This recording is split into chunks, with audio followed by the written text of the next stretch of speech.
ঠাকুরনগর বারুণী মেলা উপলক্ষে ভক্ত সমাগম, লক্ষ লক্ষ মতুয়াদের সমাগম। হাইকোর্টের নির্দেশে ঠাকুরনগরের বারুণী মেলার দায়িত্ব তৃণমূল সাংসদ মমতা ঠাকুরের হাতে। এক সময়ের যুযুধান শান্তনু ঠাকুর এবং মমতা ঠাকুর হাইকোর্টে জয়ের পর এবার মিলেমিশে মেলার ডাক দিয়েছেন। এক বছর পেরিয়ে বৃহস্পতিবার পুণ্য স্নান করছেন মতুয়ারা। কয়েক লক্ষ মতুয়া সম্প্রদায়ের ভক্ত পুণ্য লাভের জন্য কামনা সাগরে স্নান করছেন। সেই মতোই বৃহস্পতিবার সকালে কামনা সাগরে ডুব দিয়ে পুণ্য স্নান করলেন কেন্দ্রীয় প্রতিমন্ত্রী তথা বনগাঁর সাংসদ শান্তনু ঠাকুর।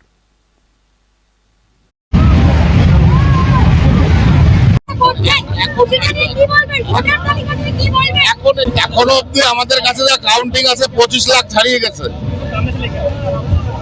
আর ভক্তরা এখানে এসে পুণ্য স্নানের মাধ্যমে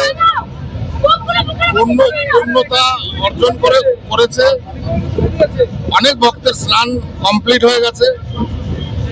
এখন হচ্ছে মধ্যযোগ চলছে। এই মধ্যযোগের সময় স্নান করা মানে মহাযোগের পূর্ণতা অর্জনের সমতুল্য।